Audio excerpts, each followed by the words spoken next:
Welcome back to Rooted. Thank you for having us with us. Right now, it's a tough time.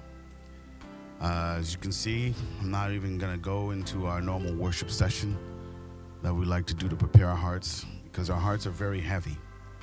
It's very difficult in a time like this. By this time, as you're listening to this sermon broadcast, you'll know that many of us have been feeling extreme discouragement, sadness, disappointment over what can only be described as indescribable tragedy that has hit us on the small island of Hispaniola, the side of it that we know affectionately as Haiti. And in the midst of this tremendous disaster, every single person I have spoken to is saying, can't we get a break? God, we deserve a break. And in the midst of this, we struggle as leaders to find an answer. We really awesomely struggle. I sat yesterday by myself and reflected, and I can't deny that I had doubt. I can't deny that my faith was severely questioned. I can't deny that I felt as if the psalmist felt in Psalm 73 when he said, why do the wicked prosper? Is there no God? So if you're like me, and I have all that seminary and divinity school training, and yet I'm feeling this way, imagine you.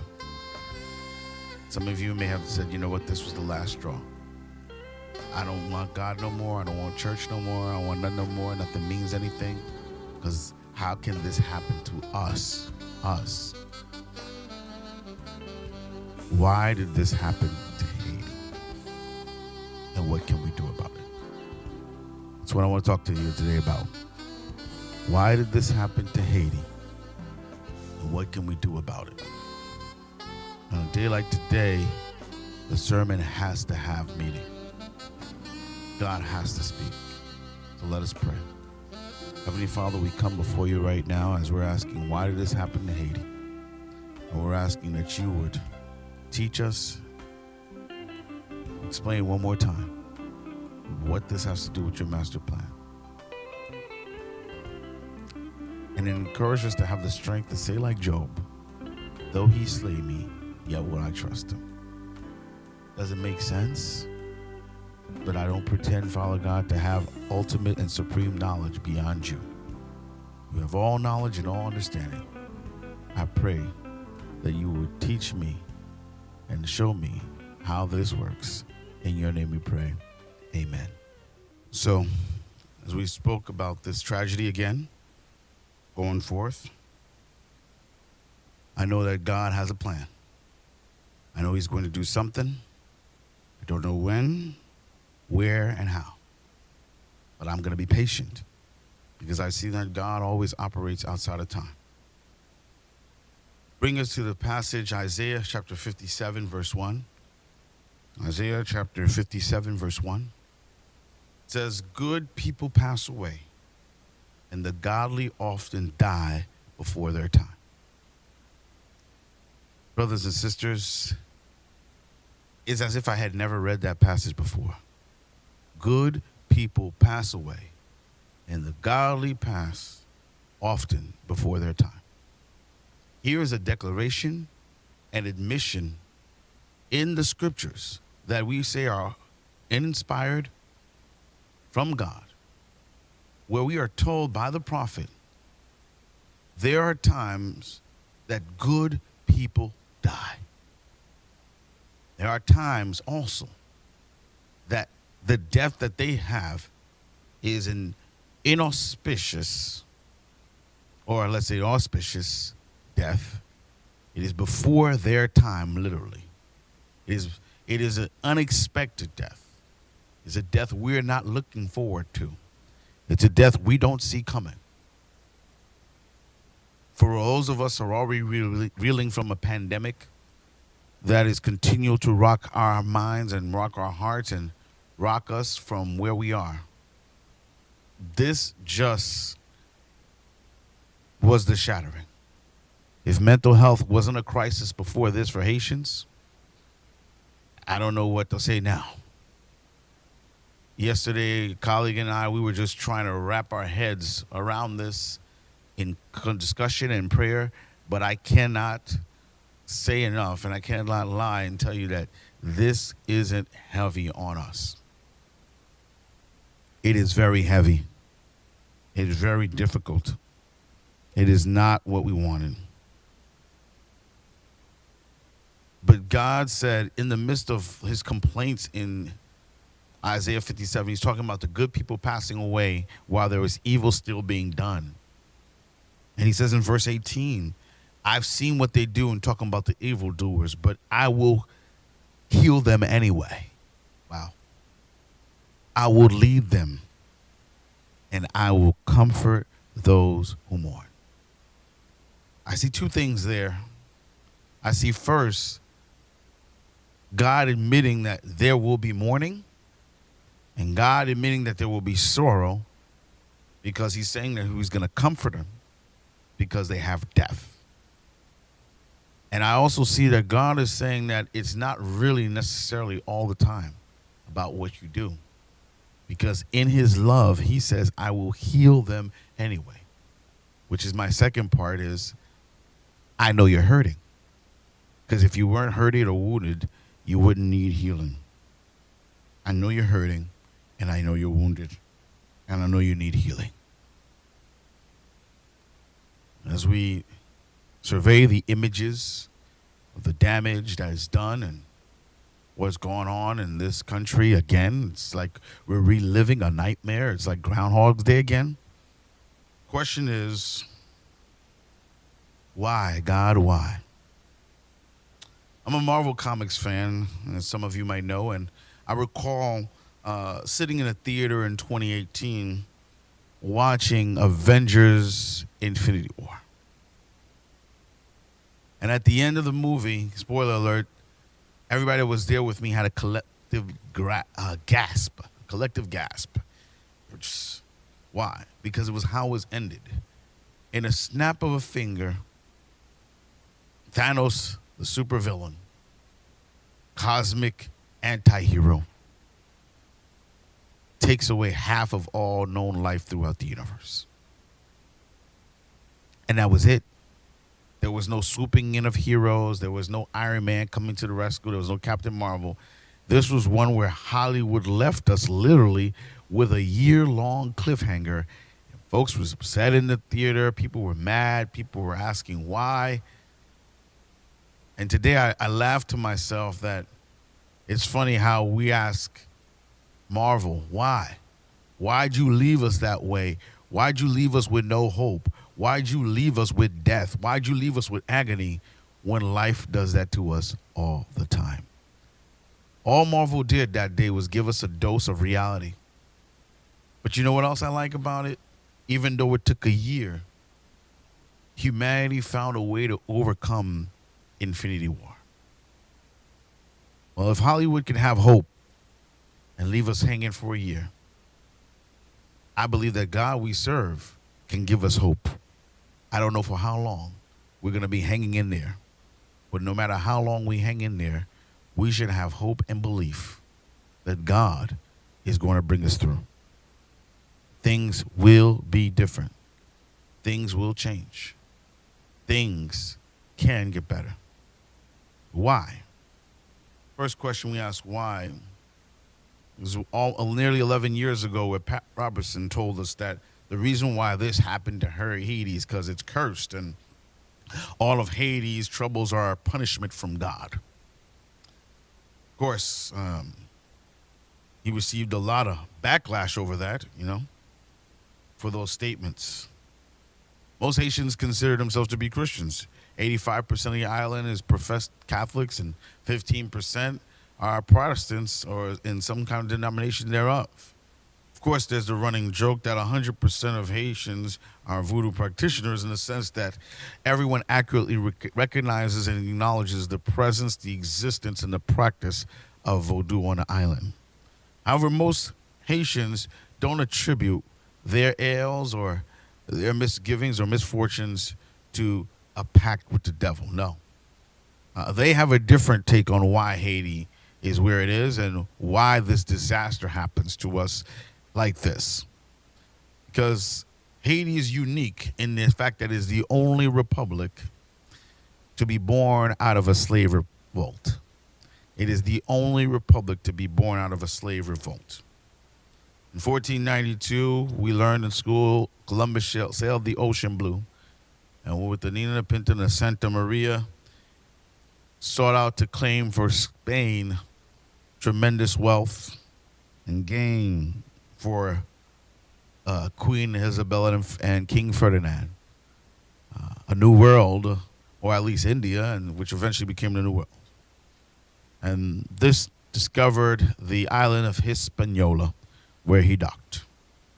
Actually, on the island of Tortuga, which was right next door and part of Haiti, and later on to Hispaniola itself. But it was actually the French who really developed the western side that we now call Haiti. And they turned it into a money-making cash plantation. Although the Europeans, through Spain and France, had bought gold and disease, the French wanted to make it a sugar plain plantation which would churn out money. However, they had also brought with them diseases. And the Taino population, which was estimated at 8 million when Columbus landed, had dwindled to 50,000 by the time the French started. And by the time the French were on their second wave of colonial conquest, there were only less than a few hundred natives left. Today in Haiti, Taino just remains particularly a cultural understanding, but there are no pure Tainos in Haiti. There are people that have mixed heritage and descendant, but they were pretty much wiped out as a pure ethnic group by the French. And so, to compensate, the French started with what we call the importation of slaves from the African coast in the triangle trade. And the French took this western third, and by 1789, this profitable triangle trade of sugar, primarily from Haiti, we provided 3/4 of the world's sugar by 1789. 3/4 of the world's sugar by the time of the beginning of the French Revolution. The wealth of Haiti generating in 1789 was more than all the 13 U.S. colonies combined. The wealth distributed by Haiti, I'm going to say it again, in 1789 was more than all the 13 U.S. colonies combined. So why are we where we are today? How do we get here? Well, to maintain and sustain this profit-making enterprise, the French had to continually import more slaves to the tune of 30,000 new African slaves per year, since the life expectancy was approximately 40 years, 35 for the men, a little bit more, over 40 for the women. Nearly a third of all slave imports died either on the trip or within 3 years of landing on the island. And so to continue this genocide, such that it wouldn't seem like a genocide, the importation of slaves was nearly tripled. And 2 years after Haiti had reached the height of its economic dominance in world trade for the French, slaves had had enough, and they started a slave uprising and revolt known as Bois-Caïma. 13 years later, the French had been defeated and routed, and the new leaders renamed and reclaimed the island for its original Taino ancestors, Haiti, which means mountains. According to one historian, it is the only example of an enslaved people breaking its own chains using military might. Matter of fact, in January 1804, when Haiti had won its independence, it had defeated the three global powers at the same time. All three had a vested interest in Haiti staying enslaved, and all three tried to help out, but to no avail. That is the French, the British, and the Spaniards. Three superpowers defeated by lowly slave revolters. Now, this could not be stood up. And so the powers that be decided that they were not going to allow Haiti to reap the benefits of its independence. And their victory was short lived. 20 years later, King Charles X sailed an armada into the Haitian shores and declared that if Haiti would like to keep its independence, it would need to make reparations to the tune of 150 million gold francs, to which the Haitian president clearly agreed, when faced with a choice of liberty or enslavement. It was a huge sum that still has not been paid off to this day, with the interest, and it gave the country a crushing debt. On top of it, understand that Haiti, at that time of the revolution, had no infrastructure. They had a slash and burn type of guerrilla warfare. And with that slash and burn guerrilla warfare, they had destroyed the majority of plantations, as well as killing their owners who knew how to run them and how to get the most out of their investment. So here was a nation left without a source of income. The only white folks that survived were the pirates, who had been in allegiance with the slaves, since their activities were not beneficial to the governments that be. For 30 years, no one recognized this little island, and no one wanted to give it any diplomatic help. And since that time, Haiti has always suffered bad relationships with other governments outside that have imperialistic notions and imperialist beliefs.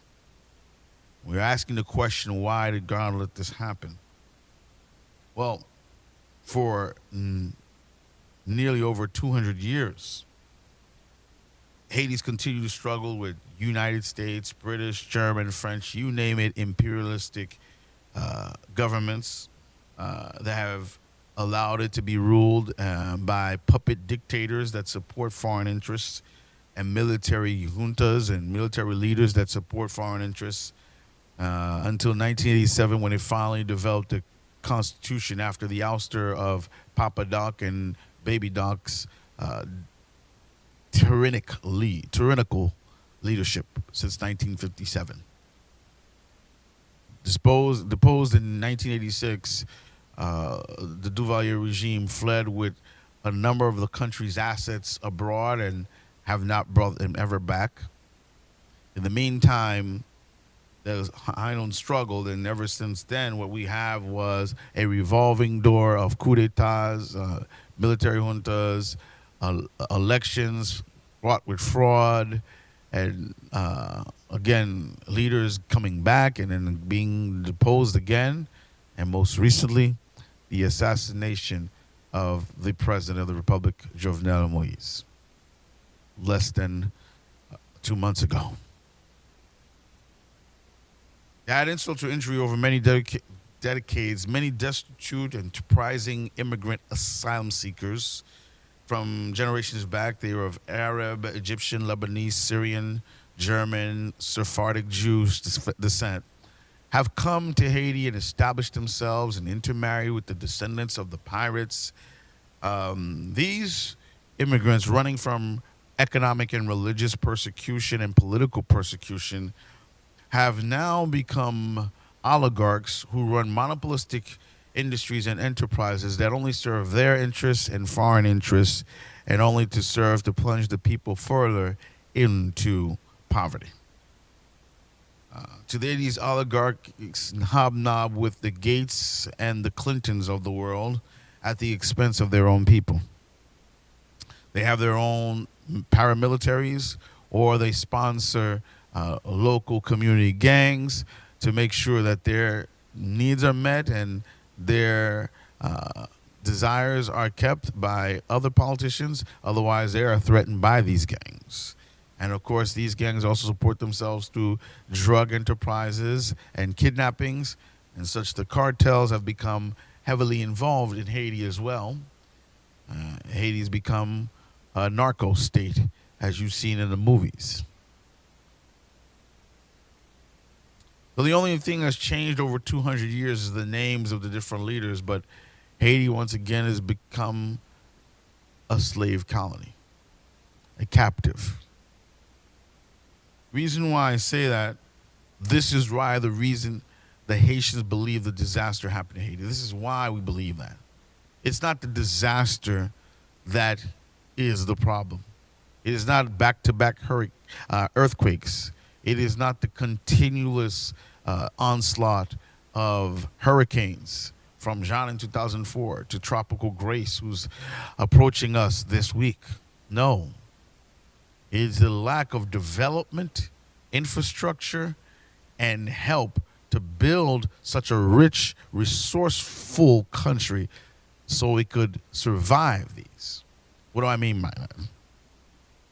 Haitians understand that in 2014, Chile was hit with an 8.2 level magnitude earthquake. 8.2 magnitude earthquake. And yet, less than 10 people died. 8.2 magnitude.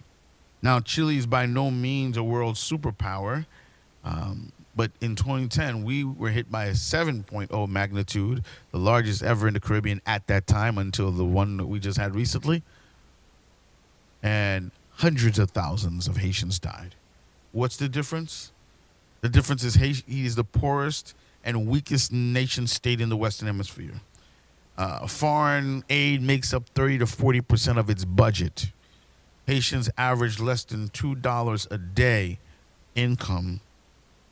And last year alone, Haitian expatriates sent a record $3.8 billion to the country. $3.8 billion to Haiti. Out of that $3.8 billion, nearly $60 million went to government fees for these remittances into the government coffers. And so, why are things still so bad when disasters hit? Why does Chile only get 8 dead with an 8.2 magnitude or less than 10, and we've already hit the hundreds a day and a half into our most recent disaster? God is not the reason to blame for this, folks. Neither is a pact with the devil. Haitians understand every time a hurricane or earthquake hit, it only exacerbates the problem, the real problem that is underlying these disasters. It's always there, is that we can't catch a break from our colonial heritage. And that is the real reason. Even when UN gets together to help us, and after the earthquake of 2010, and try to bring some semblance of peace and security and stability to Haiti, they bring with them troops that spread a deadly strain of the cholera virus that kills nearly 10,000 Haitians. And on top of that, they populate the country with illegitimate children, meanwhile leaving their wives at home, the peacekeeping force, and then leaving these children basically as orphans, making promises, false promises to women that they would not keep, and thus exacerbating the poverty and the problems. And this was from the loving UN. Not here to preach a sermon to criticize what's going on, but I'm just here to state facts about the status quo. When we ask why, we ought to be looking in the mirror. We need to understand that while Haitians do have their own issues, this systemic problem has started since 1492 when Columbus sailed the ocean blue. And so the second question people like to ask is, well, if it's not God's fault and why did God allow it, then what can we do about it? And of course, the quintessential and the platitudinal answer would be to pray. And I've seen a lot of people say, pray for Haiti, pray for Haiti. But I'd like to suggest today, how do we pray for Haiti? Because how you pray really makes a difference. I mean, you can ask God, but what are you asking for? And my suggestion is that we pray purposely for things that will matter. We pray for direction that will make a difference. We pray for results that will bring a resolution to the problem. I propose we pray for three things. Number one, Haiti is in need of capable leaders. We need to pray for leadership that is not fraudulent, leadership that is honest, leadership that is capable, leadership that is trustworthy, leadership that is collaborative. Haiti needs to pray for leaders that, like Moses, have gathered the best of the Occidental or the Western world and can bring them back to their country, just like Moses was able to bring the best of Egyptian administration to the liberation of the Israelites. Just like Nehemiah was able to bring the best of Babylonian administration to the rebuilding of the walls and the temple of Jerusalem. And just like Daniel was able to bring the best of Babylonian wisdom and insight into prayers about the restoration of his own people. We need to pray for real leaders that can come and make solutions in the midst of the mess. We need to pray for harmony and unity again. Nothing brings people together like a disaster. But as we can see from last time, 2010, the country was unified. But today it's again divided into factions and factions. We need to pray that these factions no longer exist. And that we would understand that there's a greater purpose and greater calling, that this island is dying and in need of its true children and sons and daughters to be in sync, in love, and harmony for its survival, for its sustainability. We need to pray for unity. We need to pray for security and peace. That we need to pray against violence and understand that it is not a solution. Kidnapping is not a solution. Stealing is not a solution. Hate is not a solution. But we need to pray for love. We need to pray for a love that is more important than any single material gift we can give. A love that soothes the wound, as it says in Isaiah 57, verse 18, I will heal them. We need to pray for peace in the heart. We need to pray for mental health healing. That people that have gone through tragedy of earthquake, tragedy of cholera, tragedy of a second earthquake, tragedy of hurricane upon hurricane upon hurricane, not lose all their marbles, but gather together in an unrelenting resolve and strength to say, we shall overcome. That's what we need to pray for. I'm going to end with my last point. Notice I didn't say pray for money and resources. Because we do send $4 billion every year. And we have all these organizations out there. But what we need to pray for and what we need to act on instead of just pray is accountability. This is what we need to do. I'm tired of praying for resources for Haiti, but I'm saying let's act. Everybody that knows an organization that is accountable, contribute to that organization. And it's time for Haitians and the world to make leaders and organizations, corporations, and governments accountable for their actions in that island. It was the great Martin Luther King Jr. who said that anytime there is injustice anywhere, it is a front to justice everywhere. And we are victims whenever Haitians are victimized. Because it is humanity that is victimized. I'm going to ask you this question. Will you commit to accountability and funding sustainable help? Will you commit your time, your efforts? Let me finish with this story about what I mean by sustainable help. I'm told of an island that had gone recently through a terrible hurricane. Devastating. And a friend was recalling me two of the organizations that brought immediate response.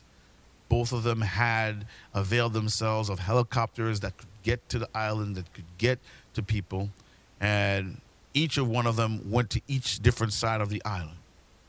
One group landed on the side of the island, and immediately they saw the needs and they began tending to cares. They brought out their equipment and they were mending people and helping, even performing surgeries on day one. But the other group that landed on the other side of the island started to sift through and ignored even the worst of cases until they could find those that were hiding out, afraid of the storm and afraid of what would happen to us. They befriended them and they asked them, could they learn? And after mending their little nicks and pains and issues, they began to create an indigenous force that could meet with the problems. They taught them how to make dressings, how to diagnose what was going on, how it was going on, and how to do triage. And with this little indigenous force they created, within weeks, they had gained momentum and started to have a semblance of recovery. Now, the other group that landed on the other side of the island had immediate returns and immediate felt that they were making a difference. But within 72 hours of their landing and working round the clock, they had been drained, they had been worn, and they looked around and they said, there's nothing more we can do. We've done all we can. The rest we'll leave to others. And they left. I don't blame them. They were drained. I don't blame them. Their resources were exhausted. But which one of these two ended up providing sustainable and long-lasting help? I know in the first 48 hours, the second group that landed and ignored the immediate crisis and concern and humanitarian needs seemed like the one that was the most uncaring. But in the long run, it was that group that saved the most lives. And what I'm telling you today, as you pray and as you learn the history of this country, understanding that the solution lies in sustainability. The solution lies in giving help that doesn't stop after 2 or 3 days or 4 weeks or a month. But we need to invest and we need to go and help in ways that will go a lifetime. And that is what God is calling us to do. Disciple people such that there can be a solution. When God liberated Israel, he didn't just defeat the Egyptians at the Red Sea and turn his back. He prepared a Canaan for them that was already ready for them to come, farm, graze with their sheep and cattle. Had the Egyptians provide them resources and with funding. And so it wasn't a 400-year slavery that was liberated haphazardly. There was a plan and there was a man with a purpose. And that man, Moses, when he was struggling, his father-in-law came and told him, you need to train some young leaders, impart the spirit upon you to 70 others. And he did so. And that's why we had Joshua. And Israel fell into decline when leadership fell into decline. Let us respond to this crisis with leadership. Let us respond to this crisis with pinpointed prayer and care. And let us respond to this crisis with sustainability. And I believe that God will answer our prayers and we will finally start to see the light beyond the horizon. And the sun will shine yet again on the lovely island of Hispaniola and our dear Haiti. Let us pray. Heavenly Father, we thank you. We ask that you bless our people, bless this time. We ask that we give your glory and honor, and that everything we need to do and will do and have to do will be accomplished in this moment because we gave you the glory first. We pray for the suffering souls. We pray for the sick. We pray for those who are mourning right now. But we believe that this will not be the final chapter. And even when it will seem so low, I believe you will rise us again from the ashes. In Jesus' powerful, precious name we pray. Amen. For those of you that would like to contribute to help We're going to be setting up a GoFundMe, and we're going to be setting up other situations. As many of you know, probably, we have an orphanage that we support in Jeremy that's been hit hard. I found out the bathhouses where the children they gather and they also shower and stuff has been completely destroyed. Currently, all the children in the orphanage, thank God, are safe. They retreated to a hilly area, but unfortunately, they're in tents at this time, right smack in the way of Tropical Storm Grace. We're going to need your help more than ever. In the meantime, before the government GoFundMe is set up, you can still contribute to us in the 5 ways that you've always done, and we will send our help. You know, we have Give to FTCC Cash App, GIVE number 2 FTCC. We have Text to Give at 914-292-7770, 914-292-7770, and we also have our PayPal, which is on our website, ftcctoday.com. You can click on Donate. If you would have Zelle and you can use Zelle, you can donate through Zelle by emailing or using the email ftccfinance@gmail.com, ftccfinance@gmail.com, and also the phone number 845-709-9369. And finally, if you have Google Pay, you can use it to also help support this ministry and support our work that we've done in Haiti and other ministries that we are also supporting in Haiti through ftccfinance@gmail.com. One thing I've always believed in is not just being selfish and helping just the people you know. We've always helped contribute to other missions, not just the one that we support in Haiti, which is Advance into Deeper Water, Avance en Plein Eau Ministère, which is led in Haiti by Apostle Dumervé and his wife, Pastor Georgette Dumervé. But we've also supported several others and many others that we're aware of that are doing work to the ground. I don't want to say names right at this point because I'm going to miss somebody out. But we can definitely put you in contact with the people that touch the people. And God will use your resources to do tremendous good going forward. May God bless. See you next time. Thanks for tuning in to Rooted. You can help support this ministry by logging on to ftcctoday.com and clicking on the donate button. Please help us share and spread the gospel by subscribing to this channel and clicking on the share and like button. See you next time.